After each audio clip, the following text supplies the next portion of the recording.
Students, तो आज हम अलाउद्दीन खिलजी से रिलेटेड वो सभी महत्वपूर्ण फैक्ट देखेंगे जो ज्यादातर आपके एग्जाम में पूछे जाते हैं। तो चलिए स्टार्ट करते हैं। हम देखिए अलाउद्दीन खिलजी के बारे में पहला इंपॉर्टेंट बात है कि दिल्ली सल्तनत के खिलजी वंश का ये दूसरा सबसे शक्तिशाली शासक था, जिसका वास्तविक नाम अली गुशब था। वास्तविक नाम अली गुशब था इसका, ठीक है। शासनकाल इसका 1296 से 1316 ईस्वी तक रहता है। इसने अब सत्ता में आने के लिए अपने चाचा और ससुर जो कि जलालुद्दीन खिलजी था उसकी हत्या 1296 ईस्वी में करके दिल्ली की गद्दी प्राप्त की थी। इसने सिकंदर सानी की उपाधि ली थी। ये द्वितीय सिकंदर की उपाधि लेना चाहता था और इसने धारण की। उसका साम्राज्य अफगानिस्तान से लेकर उत्तर मध्य भारत तक फैला हुआ था। वो दिल्ली सल्तनत का पहला शासक था जिसने दक्षिण भारत पर आक्रमण किया।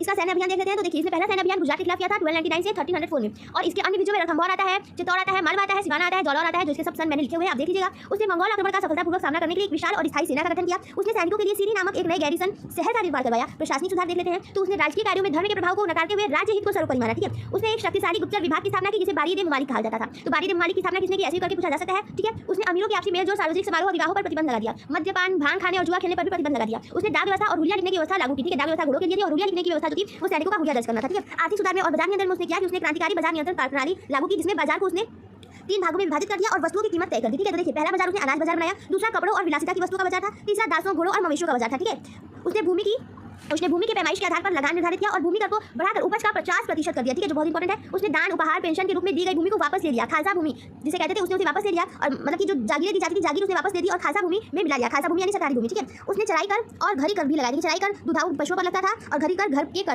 कर था, ठीक है। स्थापत्य कला उसने देखिए वृत्ताकार अलाई दरवाजा का निर्माण करवाया जो कुतुब मीनार परिसर में स्थित है। बहुत पूछा जाता है। मृत्यु के संदर्भ में देख लीजिए तो उसकी मृत्यु 5 जनवरी 1316 को हुई थी। उसके कुछ इतिहासकारों के अनुसार उसकी मृत्यु जलोदर रोग या त्वचा रोग के कारण हुई थी। उसका मकबरा कुतुब मीनार परिसर में स्थित है, ठीक है। आई होप आपको क्लास अच्छी लगी होगी। Thank you.